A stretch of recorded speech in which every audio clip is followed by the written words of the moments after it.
Hello everyone, I hope all of you are doing well.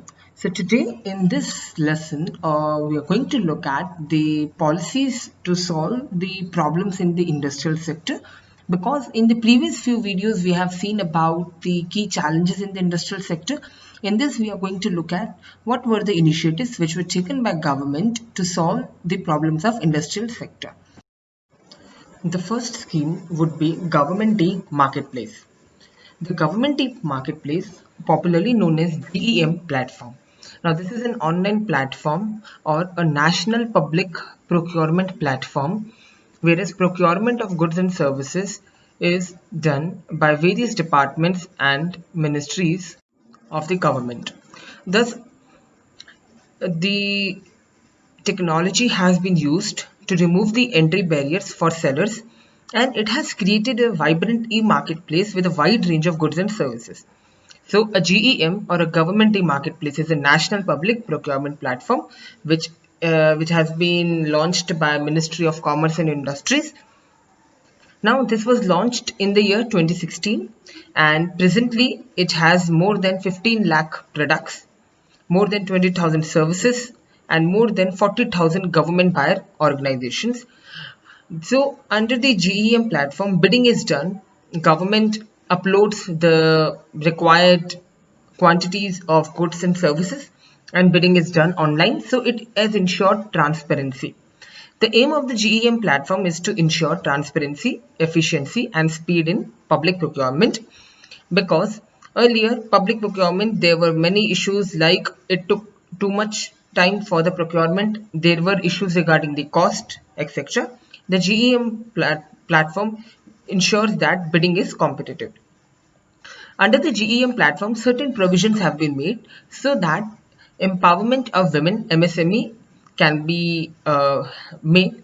Thus, under the GEM platform, minimum procurement threshold of 25% of goods and services has been set for micro and small enterprise. It implies that the government departments, organizations have to procure minimum 25% of their goods and services requirement from the MSC, which is the micro and small enterprise.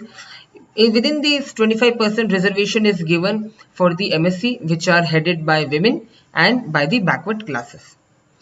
If you look at the GEM platform, it has advantages for both the buyers and sellers. For the buyers, there will be rich listing of products for individual categories. As I said, bidding will be competitive, so rich listing of products will be there. Search, compare, select, and buy facility is there. As bidding is competitive and as it is open for all, thus it becomes easier for the buyer to search and compare the products. Buying goods and services online as when required. Transparent and ease of buying will be there. Continuous vendor rating system. Under this, vendor rating will be done, and user-friendly dashboard has been made, and easy return policy is there. For the sellers, the advantages is direct access to all the government departments. The sellers sitting in any part of the country can fulfill the demand of the government department in either part of the country. One-stop shop for marketing with minimal efforts, and it will also be through the platform, bids and reverse auction will be done.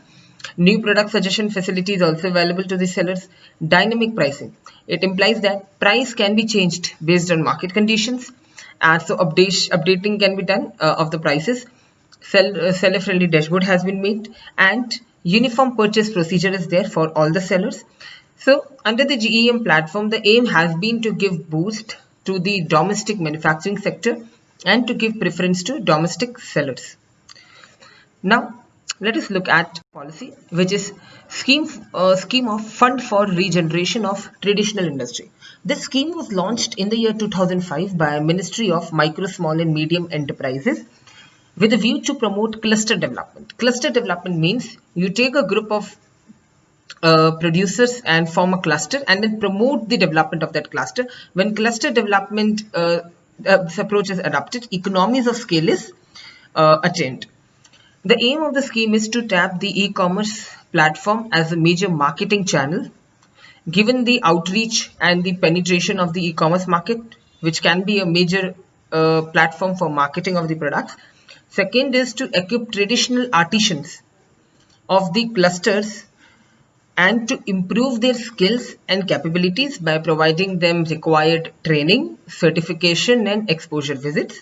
Third is to organize the traditional industries and artisans into clusters and to make them competitive, because if artisans and all come together, they form a cluster, they, their bidding becomes competitive, and they will provide them support for their long-term sustainability so that it can ensure economies of scale.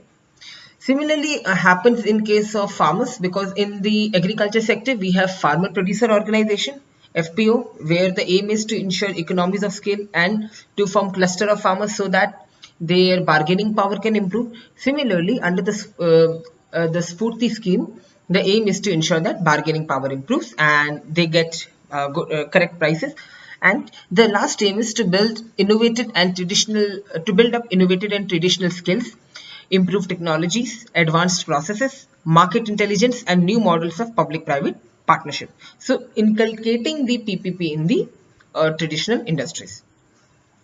Aspire scheme. This is scheme for promotion of innovation, rural industry, and entrepreneurship. Now, under the scheme, the aim is to promote innovation and rural entrepreneurship through rural livelihood business incubators, technology business incubators, and by creation of startups in the agro-based industry. Because we know that in rural area, agro-based industry dominates, so the focus has been given on agro-based industry. Under the scheme, 80 livelihood business incubators will be set up and 20 technology business incubators will be set up, and financial incentives will be provided. The scheme has a corpus of 200 crore. The aim is to promote entrepreneurship culture in India, especially in the rural area. The next scheme is Pradhan Mantri Matsya Sampada Yojana. Now, this scheme is related to agriculture sector, but is also related to the manufacturing or the secondary sector, because it removes certain defects which were there, which were hampering the growth of secondary sector and the primary sector. First, under the scheme, Department of Fisheries will establish a robust fisheries management framework. Alright, now this framework will address critical gaps.